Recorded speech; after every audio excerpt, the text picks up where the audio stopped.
Greatest Star Trek movie ever, by the way. Is it? I never saw a Star Trek movie. Sorry. Welcome to Friday, everybody. Happy end of the week. Again, this is a difficult time for everybody, absolutely everybody. And I so appreciate all of us still working every day.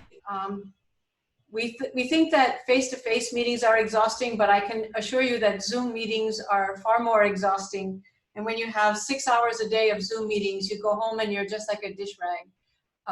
So I know that the faculty who are teaching online, if you're doing these kind of Zoom things with your students, you're getting tired too. So everyone, make sure that you do the things that bring you joy at some point during the day and during the week so that you can replenish the energy levels that are so needed to get through all of this. April 30th was the day that we were told would be the stay-at-home order. We don't know if that's going to continue after April 30. We expect the governor will be making some kind of pronouncements at some point. But we have been told, we of the university have been told that the university constraints, the university forward progress will come to us from the president, not from the governor. So whatever the governor says is good for the state, but the university will follow whatever the president makes of the governor's orders. I sent out a freeze memo to the executives who would have shared it with their departments, who would have shared it with all of you, and there's an error in that memo. I have to admit to an error. I swear it never happens. I am perfect. But in the memo, it refers to fall 2021 as being the very difficult fall. That is not true. We don't know that far ahead. We know for sure fall 20 is going to be a challenge for us. So I will make sure to make that correction and send that memo out again. So I apologize. But just to underline, to make sure that folks are aware, we are going to be facing, as you know, very difficult budgetary constraints going forward. And the departments and the administrators are working through their 5-year budgets and their next year's allocations. We are being asked for the next 73 days to save as much money as we can and to carry that forward, because next year is going to be super difficult. So if you're not spending any money, this is a good thing. We will carry it forward, going forward. I talked a little bit on Wednesday about what the system is going to be doing. So they are going to be consolidating some of the small pockets of funding that they have and redeploying going forward. Everything is going to be about making sure we can be solvent next year. If you're tracking enrollments for fall on the IRAO website, you're seeing some very steep declines. We know that students aren't necessarily thinking about the fall right now, or maybe they've lost their employment and don't know whether they can afford the fall. Or maybe they don't know if we're going to go online only in the fall. So they're very hesitant about committing right now. So we're hopeful that as things clarify going forward, that they will feel better about making that commitment. There is funding, as I've said, 1,011,471 is what the CARES Act has provided for students. We are in the process of creating a process for distributing that money to students as quickly as possible for their spring expenditures, the COVID-related kinds of things that students are dealing with. We're hopeful that a process will be created and this publicly announced early next week. There is going to be some information going out to the student affairs folks across the 7 community colleges, and we will try to make all of that finalized by early next week. Let's see.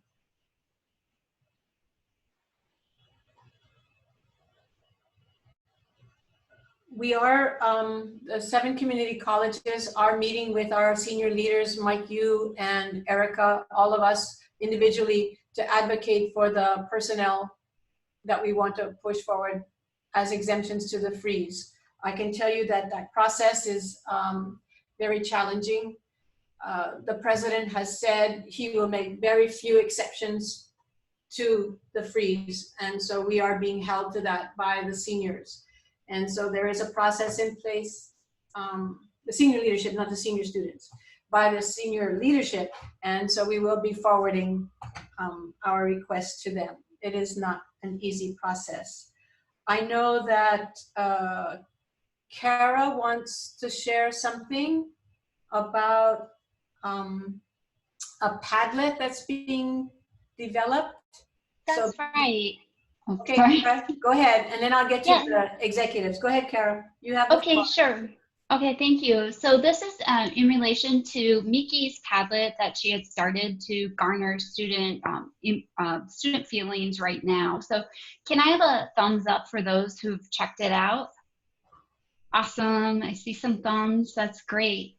So what we're going to do in the spirit of continuous improvement is take this and build off of it. So I'm going to start identifying themes and semantics, so feelings that come from it, and then we're going to use that to inform our actions going forward. And I've assembled a team of folks from different entities on campus. So if you're interested in participating, feel free to reach out to me directly if you'd like to get involved. My goal is always to make sure people feel included but not overwhelmed or like they have to do more work. And it's really important that we get as many perspectives as possible in this Padlet, because we really want it to be a truly representative point of view of our campus. And other than that, I'm also, thanks to Sue Lazo's brilliant idea, I'm going to reach out to UHCC and see if there's anything on the horizon for a system-wide survey to kind of get a pulse of how our students are feeling right now. Kara, can you get on the Padlet and show your screen so people can see what it looks like? Most definitely. So let me do that. And I think, does someone have to, or Jamie, do you have a hosting access? Can you? No. Oh, hello. Never mind. I got it figured out. It just took a minute. Okay. So can everybody see the screen right now with the Padlet? Yeah. Okay, wonderful. So I love some of the feedback I've already seen that's so interesting, like a student who is getting D's and F's face-to-face, and now that she doesn't have the transportation constraints, is actually getting an A and a B in a class. So that was an interesting take. Of course, students feeling isolated, family issues are coming up. So I'll be taking this and looking through it and doing themes through Google Sheet. Is what I've started. So you can put, a sample email section. Just make sure everything is de-identified.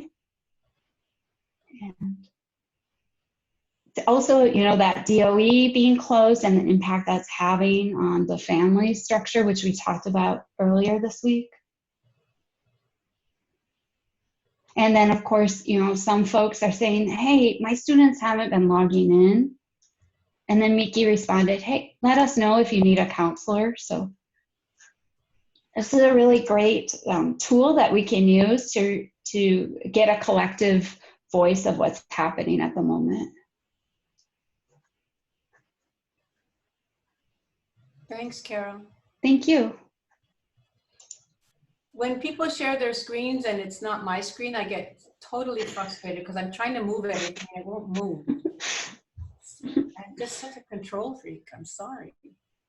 Okay, going through the executives, the administrators, if there's any updates you want to go through, let's start with Maria. Okay, you all saw the memo about the credit, no credit already. The executive policy about how it's going to be implemented is going to be coming out, I think, today. And also there's going to be like FAQs that will come out today. essentially, students have, again, 2 days to request, to make that request to change from a letter grade to credit, no credit. So I think that one, and they said that that credit grade should not affect the students' GPA. No, I'm sorry, their transfers to the 4 years. It should be counted as meeting the requirement for whatever degree they are going for. We had a meeting earlier today with the academic counselors, and I found out something that I think needs to be corrected, because some courses just says only a C is required. So if it is a prerequisite, then it needs to be corrected so that the students will not have a hard time registering for the next class, because it's a credit, and credit is a C essentially, right? But still, it's not programmed to accept students with a CR instead of just a C. So I mean, I think that's probably one of the bigger challenges is some courses won't allow credit, no credit grading, and other courses won't accept credit, no credit grading from a prerequisite. Yeah. So that was something that we discussed earlier today. So I think we should just put a C or CR for the prereqs. Anyway, I'll work on that one. Another thing that is coming out too is going to be the extension of the tenure, the contract renewals for faculty. For those who are on tenure track, you can extend it if you're not ready to submit a contract renewal in fall, you may request for an extension of 1 more year. And that has to be requested through, I think, the department chairs. And then for those who are on, what's the other one? Non-probationary. So they submit a contract renewal every year. So that is automatically just extended for 1 more year. So they don't have to make a request. That was the last conversation that we were having. So I think the memorandum for that one is also being prepared right now. So it should be coming out soon. So that you know, if you're ready to submit, might as well. The CES, the course evaluation, I think it's going to be an option for the faculty to choose not to participate. And it's also not going to be required for your submission of your tenure and promotion document for this spring 2020. So all of this is going to be in some kind of a document sometime, Maria, so that people can, yeah? Yeah. I'm going to bring it, I'm going to send it out. Thank you. Questions for Maria over there?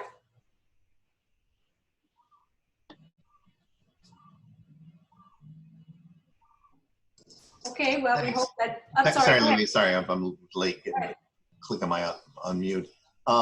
So I just feel like I don't know, maybe I'm missing something, or maybe there's a rationale. So the reason for extensions, the reasons for the ability not, or the option not to use your CES, is the rationale because this is such a wacky time that people feel like this is not representative of what they're doing in the classroom?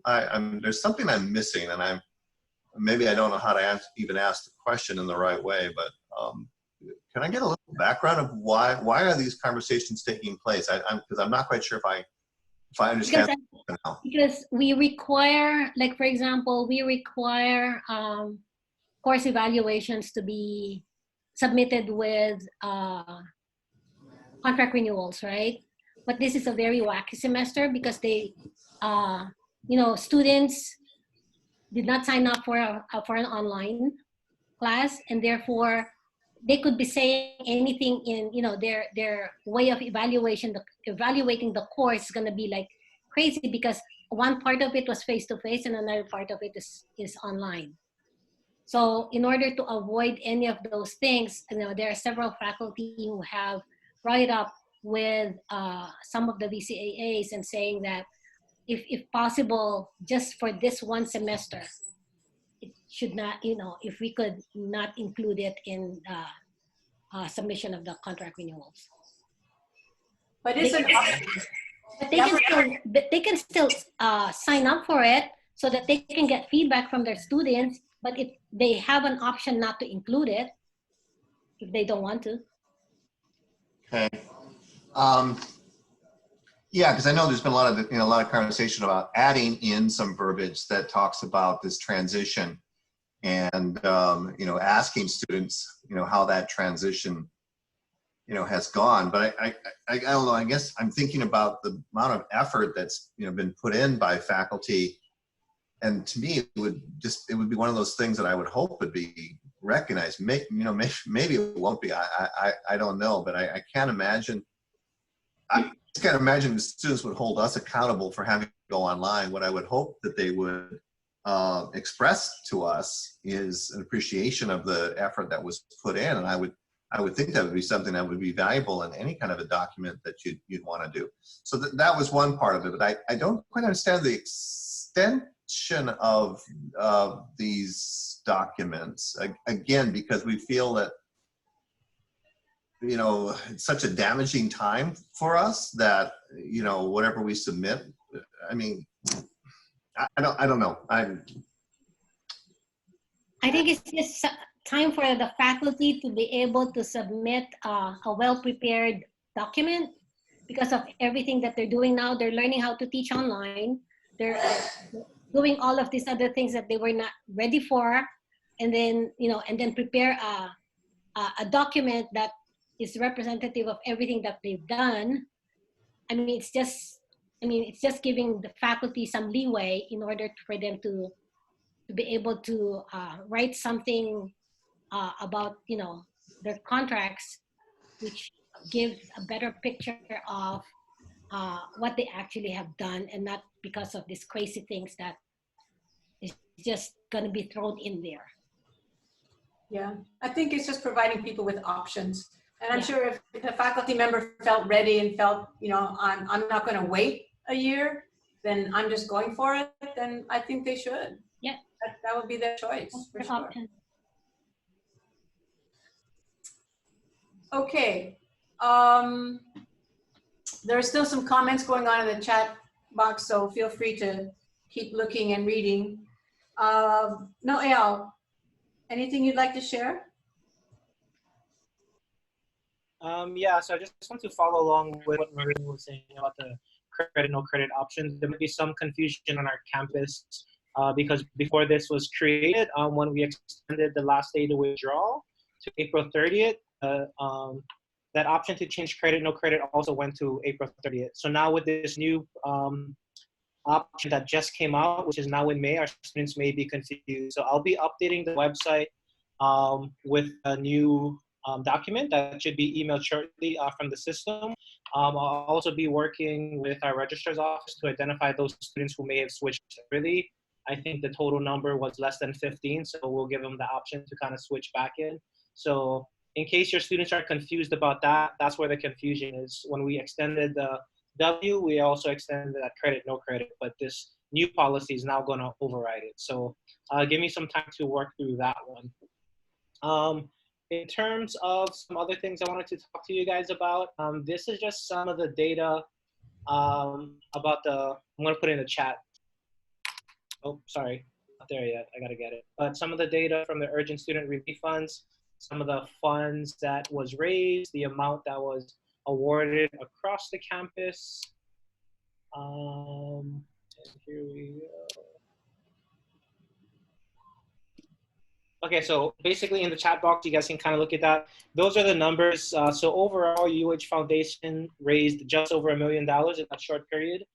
That $616,000 cash in hand was the eventual amount that was then kind of given to all the different campuses. At the time, about 992 applications received total across the system. I'm guessing it's over 1,000. For our campus, the numbers have dropped significantly in the third week. So either a lot of the students have been able to get some help through these funds, maybe some of the stimulus checks came in, so they were able to get help. Noticing a lot of things going on by our governor about the things about not being evicted and all that. So all of these are kind of coming into play. We'll see how the CARES Act will also try to help students throughout all of this kind of situation that we're dealing with. But that's it for now. Congratulations, everybody, to making it to another Friday. Yeah. But yeah. Hi. Can I chime in for the Urgent Student Relief Fund? Go ahead.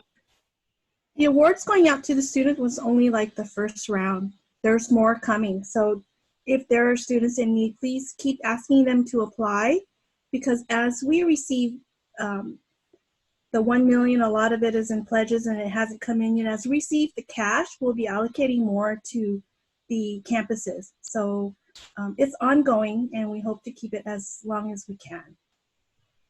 Thanks, Lynn. Other questions for Noel? Other comments?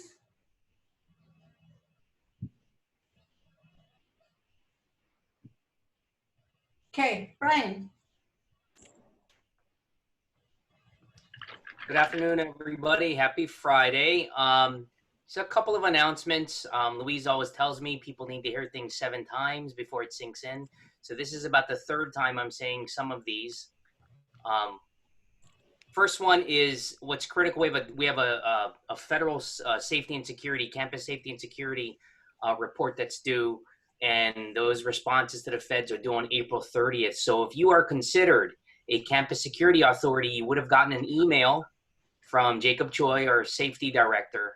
Please respond to that email. It's very important. General campus safety as a whole, you know, the scary part about a vacant campus is that it gets harder for us to secure. So please just continue to be vigilant. If you are in your office for whatever reason, do not leave your door open, even if it's going to be for a couple of seconds or a couple of minutes. And I am not looking at Louise when I'm saying this, okay? I promise. What? She's been busted a few times by me. But yeah, I mean, we all do it. You run to the bathroom but just please, it's not a good time to do that. It's always a good time to go to the bathroom. It is, but not to leave your door open and go to the bathroom. Oh, okay. Open enrollment deadline is going to be on May 15th at 4:30. If you want to make any changes, please make sure to go to the Office and Resources site, and you can do everything digitally or online through the EC1 form. Finally, you know, it goes without saying, Louise has mentioned it several times, we can expect some, you know, restriction or some reduction as we go into the fiscal year 21. There was a system-wide email that went out from the Vice President of Budget and Finance, Calbert Young, and he came up with a whole bunch of recommendations. A lot of those we've actually already implemented or don't have to worry about, because our purchasing deadline was on April 10th. And this addresses the end of year spending that a lot of programs go through when they start stockpiling paper and equipment and things of that nature. We should not have that problem, because our purchasing deadline, as many of the community colleges purchasing deadlines have come or will be coming up soon. Outside of that, I believe I've mentioned everything that I need. Any questions?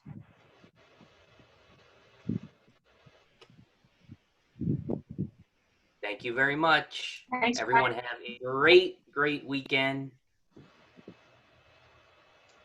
and a great week. And what's life without football? And Lisa Raddick, anything to share? Yes, I would like to point out that being that I can only reach this part of my head with scissors, I'm perfecting my mullet. How's it going? So yeah, I have the mullet going really well, bringing that back. As far as campus things, I would like to point out for those programs that are cohorted, lockstep schedule. In health, we're starting to look forward at what this might the future courses might be impacted with regard to financial aid, timing, and those types of things. So we're starting to have meetings with programs and financial aid and the registrar, mapping out maybe even an A, B, and C plan of when we might be able to resume normal courses. So kind of be thinking about that. In health, we'll be meeting with that group kind of one-on-one as we identify where we might have some potential impact to students' financial aid. We want to make sure that we do everything we can do to mitigate that. So that's the only update I have at this point. Thanks. Questions or comments for Lisa? Okay, John? Aloha, everybody. Not much to add. A couple of shout outs. One is shouting out to everybody from Louise to everybody in our cafeteria operations who are still braving the storm to come in and help create 1,200 meals a day to serve some of these very fragile populations right now. And that's a real tough order to do, and it takes so much cooperation from so many people, and I appreciate everybody who's put that time in. A lot of our cafeteria members are really some unsung heroes right now. So thank you for that. Otherwise, I feel like I talk with everybody more than I ever have, so I don't have much new to say except have a great weekend. Thanks, John. John, you need to lean to your left. Oh, who is that? Is that John back there? That's 1987, John. Yeah. Oh, very cool. Daryl Hall and John Oates. You look like Hall and Oates, man. Wow. Both of them?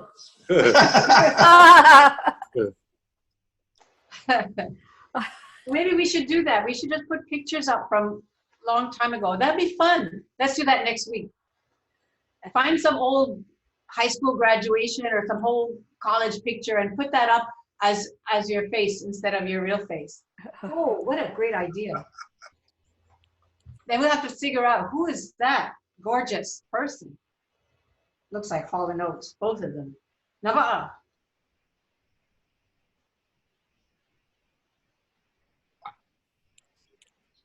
Jeez, I was just going to start with an F word. Dang it.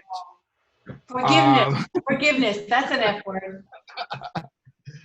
No, I'm happy that it's Friday. Friday is an F word. There. But I did want to. I miss everybody.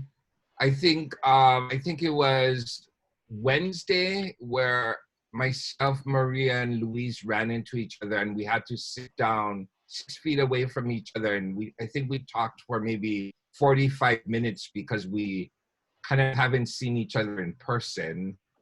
And yeah, I'm just missing having people in the hallways. But I did want to send out a huge thanks to the chairs in arts and sciences. Today's the deadline for our Form 20s. So I think some of us was up to like 1. I was up to about 4 this morning trying to, okay, no, the signature, this is how we do it. And if HR is online, it's coming, don't worry. But yeah, just for all the work and a new way of trying to process the paperwork takes a while sometimes when you're not used to it. But yeah, thanks to the chairs and thanks to everybody else for hanging in there with us. Mahalo. Thanks, Nava'a. Okay, let's see. Carol. Aloha, everyone. I hope you're all well and safe wherever you are. I just wanted to fill you in that continuing education has been working very hard to move classes online. And recently we had a meeting with the statewide continuing education, and they are doing the same.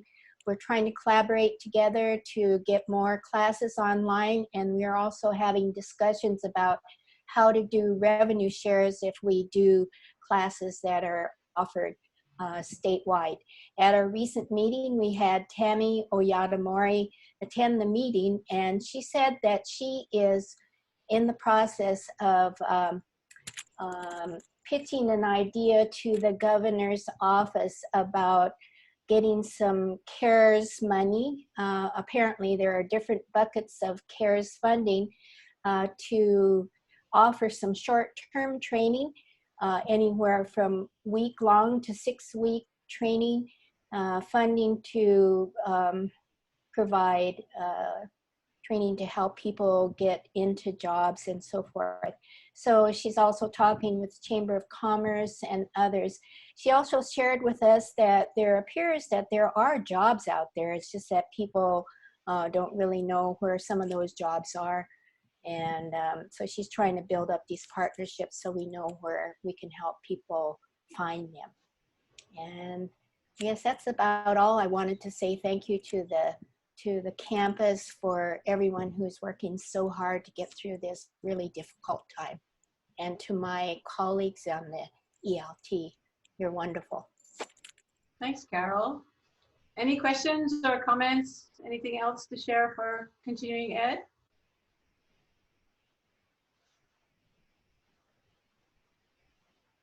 Okay, Joanne?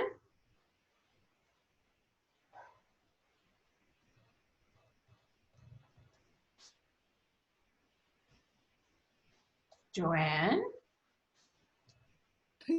Sorry, I'm taking notes, so I can't multitask. Oh, no, I'm so sorry. No problem. Nothing for me, thanks. Oh, okay. Whew.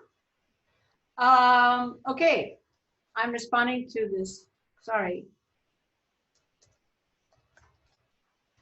Anyone in the multitude, 137 people participating on this, any of the 137 other than those who've already spoken? Anyone got things they want to share? Good afternoon, Louise. This is Carl Naito. Doesn't look like you, Carl, today, this morning, there was a presentation by Sandra Ferruto, Director for Data Governance, Jody Ito, Chief Information Security Officer for the University of Hawaii. Presentation was entitled Security and Privacy Issues for Online and Remote Work. I do apologize for those that tried to register and could not participate. The presentation has been recorded. It will be posted soon, and I will continue to update the campus on any information security related issues. If you have any concerns, please contact me directly. So I gotta admit, I was sent I couldn't register because it was already full when I tried to register, even maybe I forget 10 days ago. And then I got the link from somebody and I jumped on even without registering. But I did miss some of the early part. But Carl, what freaked me out was people hacking through printers. Could you just say a little bit about what that might mean for so many of us who have our own printers? And what does it mean to be hacked through your printer? Yes, there's been a strong emphasis from what we call black hats, the bad people out there in the world. They've been systematically probing the UH network, looking for any unattended devices, including computers left on and printers being left on. Basically, what they're trying to do is, a printer is similar to a computer. It's possible for them to access a device left online overnight, inject some kind of information security threat that can then be spread horizontally through the network. So again, SOT staff have been going systematically around the campus on a regular basis, looking for devices left on unattended, and we are turning them off. Okay, so lessons to every one of us is, when you leave for the night, turn off your computer and turn off your printer, right? That is correct. I just asked your cooperation for that. Thank you. It was like freaking me out. I have something. Yes, Angela. Hello, everyone. So as you can see from my background, I'm getting ready to celebrate the induction of our first ever group of students for the National Society for Leadership and Success. We are doing it live. We're not doing a previously recorded version of the ceremony, and everybody is invited. Thank you to those who have already RSVP'd. We will have Elia Bruno. He's the executive director of the H&L Tool Library, and a Kapi'olani CC alum. He's going to be our keynote speaker. And then we have a couple of awards that we're giving to one faculty and one staff member, in addition to the dozen students that are getting inducted. So feel free to join us. Do we have to register, Angela? Just RSVP to our CAP NSLS email, and then you'll get the Zoom link. Okay. Can you share with us who the students are? Like, is that a secret until they're inducted? Yes. Oh. I'll share. I can share. Okay. Yes, and then Capio News will be there also. I just saw Lynn's post there, so they'll be writing up a story. But yes, good. It's like something to celebrate during this time. Absolutely. Okay, and yes, Dale, turn off your printers. That's what I'm learning too. Okay, anyone else like to say anything? Feel free.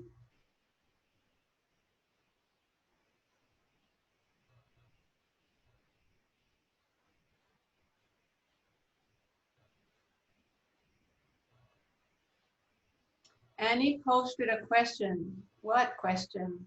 Where is it? I gotta go back. Hi, Louise. Hi, Annie. This actually, Brian responded to me privately, but this was a question regarding face masks in the library. Okay. And I just wasn't sure. I wanted the response among staff to be consistent. Mm-hmm. So I was just wondering,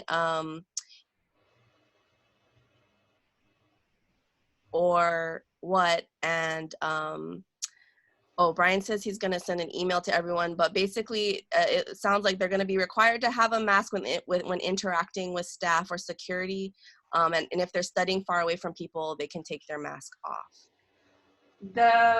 We're going to get guidance from the UH system on that. There's apparently some need to interpret what Mayor Caldwell put out the order for people to wear masks at certain times, and it appears that bandanas are good, or other kinds of face coverings. So a mask is kind of a cover term, as it were, for covers. It doesn't necessarily have to be a mask as long as folks cover their face, but the degree to which it's required for what kind of interactions, I think is still not very clear. I'm very comfortable with our saying to the campus, we're encouraging people to use masks if they're in a shared space. It's good practice just because of what can happen in a shared space. I'm thinking, you're sharing a bathroom with someone on the campus. You don't always know who's going to be in there or not in there, so might as well just wear a mask. It's to protect yourself as much as other people. So we are supposed to be getting better guidance from UH and some kind of pronouncement. But I'll ask Brian if he wants to say anything right now. Yeah, I think just to answer Annie's question specifically, which was if a student comes in and does not have a mask, what should they ask the individual to leave? And the question, as black and white as we want to make it, is simply this: face covering, as defined in the order, is anything that covers your mouth and your nose, and basically can be to the face. Basically, you don't have to hold it up. So I can do this with my shirt, and I'm good. That's a face covering. So when the student in this case is signing in, he's within a few feet of the guard. We want the individual to make sure that he either has a legit face mask or face covering. When the individual is doing a transaction at the library, we want to make sure that that individual has a face covering or a face mask. But yes, as Annie said, when the individual is, way off by him or herself, doing their studying on a machine, etc., they don't have to have a face covering on. Very similar to if you're on campus and you're in your own office, you do not have to wear your face covering. Quite frankly, I think at this point, everyone, my approach has largely been this for the last several weeks. I'm wearing a face mask, and if you don't have one on and you don't have a physical ailment like asthma or something, That's rude. So we're hoping that the students and everyone that is going to be coming to campus will abide. Again, you look at the email that was sent out. We can't say we're requiring. We can't say you shall, but we are asking, and we're hoping that as a community, just like a smoker wouldn't blow smoke into your face because of courtesy, that others would wear a mask and not invade your space within 6 feet, et cetera, et cetera, et cetera. So it's not going to be easy to implement, but I think as long as we all work together in concert, then we should be fine. Yeah, I think it was just helpful if there was something clear so that it's not inconsistent between some staff being very strict about it and others that, I just want everyone to respond in the same way so that it's fair for all the students who are coming into the building. Yep. Okay, and I'll be sending an email out to you folks that you can forward to your staff. Okay, thank you. Mm-hmm. A mask of boxer shorts. Oh yes. Okay. Thanks. Thank you, Sheila, for that one. Okay, so you guys take a look at the students who are going to be the first inductees to the Leadership Society. If those are your students, please make a special attempt to be there. This is great. This is really good. Okay, anyone else? Louise? Yes, Joe. Just an interesting thing in the paper this morning. It's in the business section. Some of you may have seen the article about this new Oahu air charter service that's being offered to help take doctors and so forth to neighboring islands and sick people and so forth. It's a brand new service. It's called Wings Spirit. And the only reason I bring it up is about a month ago, Wings Spirit, a representative from that here in Hawaii, approached me and said he would like to have KCC start offering online courses for Japan. He called it KCC Satellite Campus. His idea was to have us offer ESL in Japan and to also have students come here to Hawaii as a second phase. The article in the paper talked about this flight service, and it's costing them $1 million, and I understand they've got plenty of money. And so they approached us, and as a matter of fact, they then held a teleconference with Takashi and Damien with a group from Japan, the board. They were going to come here in person, but because of the virus and so forth, they did an online thing. So they're very interested in doing things with the Honda Center at KCC. Just thought I'd throw that out. We're ready to go on anything that they want to do non-credit. We can do it tomorrow, as long as we have our curriculum. I think they probably want credit, but we'll check with them. Well, we're working on that too, Joe. I know. Thank you for your help on that. Mm-hmm. We are trying to get a code to offer our ESOL classes strictly online. It requires some hoops, and it's not a program. It doesn't have a degree or certificate, so the current process doesn't account for what we're trying to do. So we're again, Kapiolani makes things more complicated, and we want things to work for us. And they're not designed to work for us, but we will try our best to make things happen. So yeah, we are working. Other things? I see, Dave, what happened to the picture that was behind you? Show again. Okay, hold on. I was playing around with what you talking about old photos. Problem is it doesn't crop very well. This is that you? The little one behind you? Yeah, there's me. There's me. Yeah. Doesn't look like you at all. And well, yeah, now I have no recollection of what year this was, but I know it was in my phone. I'm sorry, my brothers are cut off too. So I was trying to see if I could crop it somehow, but your brothers are way older than you. Yeah, one is 7 years older and the other is 10 years older. So yeah, I was the happy accident.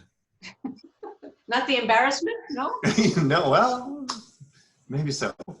Okay, so next week, Wednesday, see if all of us can find a picture from our youth that we are willing to share with everybody else.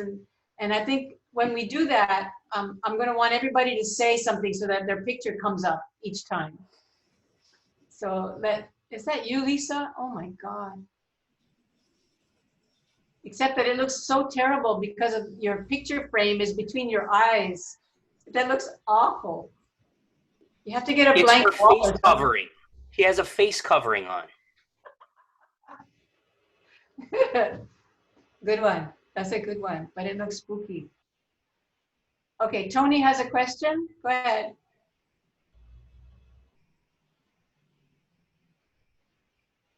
Where's Tony with a question? Oh.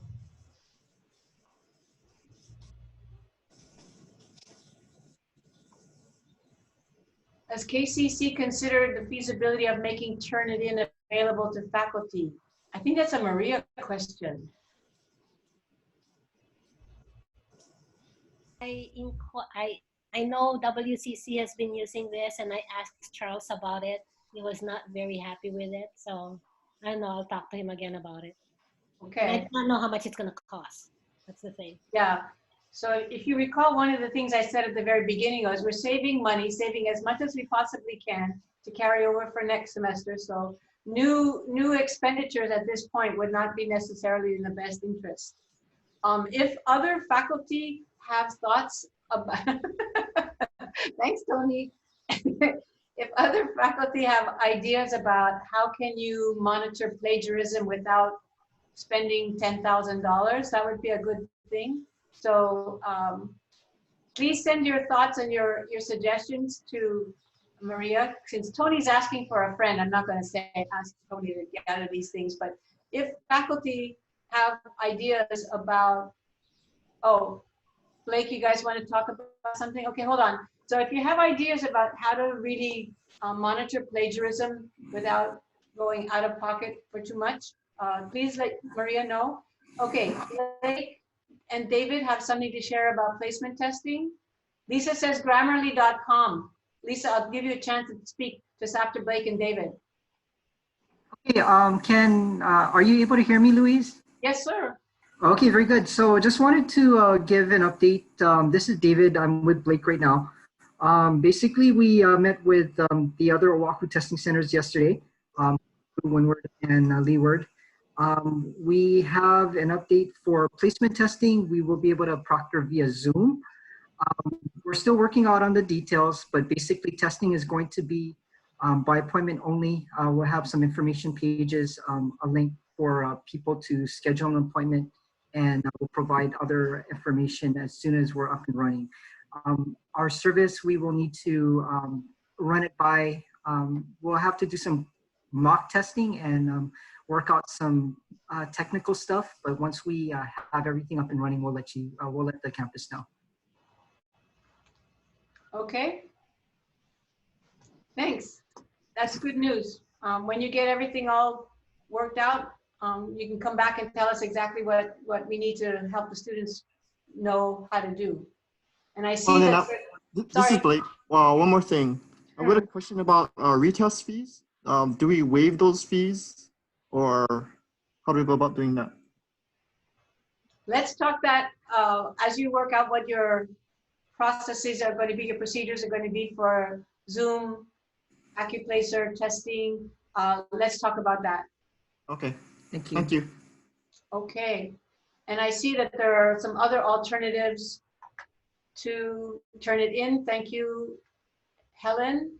And Ben is reminding us that TCC had some sessions. TCC is Teaching Community College Online Conference that just ended, right? It was 14 through 16, I think. Ben, were you there? Did you attend those sessions about it? And can you share anything that you learned? Yes, there are a couple of them, and I can forward that information to Maria. There were some other options mentioned. Okay, thanks, Ben.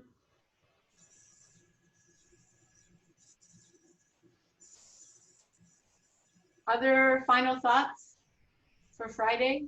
Friday's final thoughts. Lots of F words in the bottom.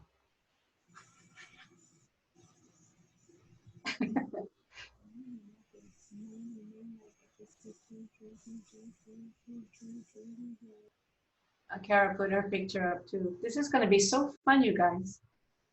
Wednesday.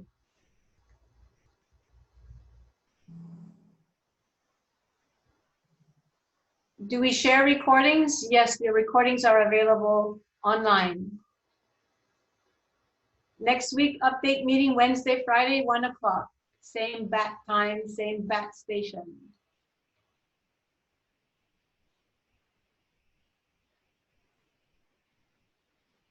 Virtual Earth Week and Volunteer Week in Hawaii. If people want to virtually participate in Virtual Earth Week, Denise, how does that happen? Thanks, Jamie, for putting the URL for the recordings.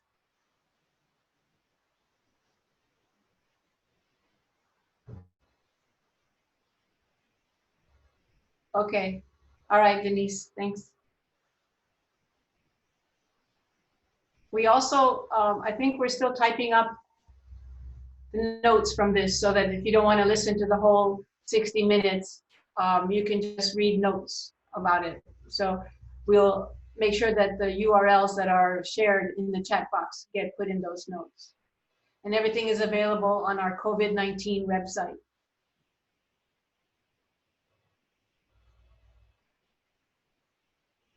Anything else? Okay, Dawn is talking about explainer videos for your students. There's a free account. You can do that.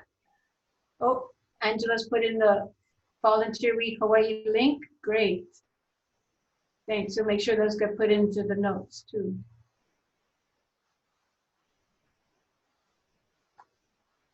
Notes are provided on the new bulletin. I think that's news bulletin, but that's okay. It's the novel bulletin to go with the novel coronavirus with a link to the video. I'm sorry, Steve. I see you shaking your head. Don't try hiding there. Yeah.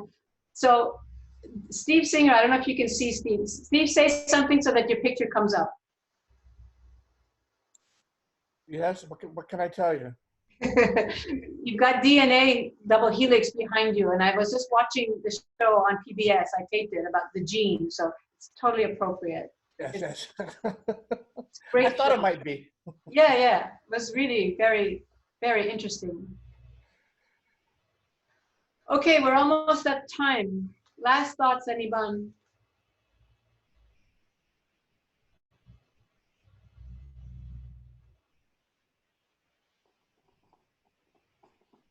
Okay, hearing none, we're about to sign off. So if you would like to unmute your mic and say goodbye to everybody, happy weekend. Stay safe, stay indoors. Keep yourselves healthy, please. We need you desperately. Bye, everybody. Bye. Thank you, everybody. Bye, everybody. Good weekend. Bye.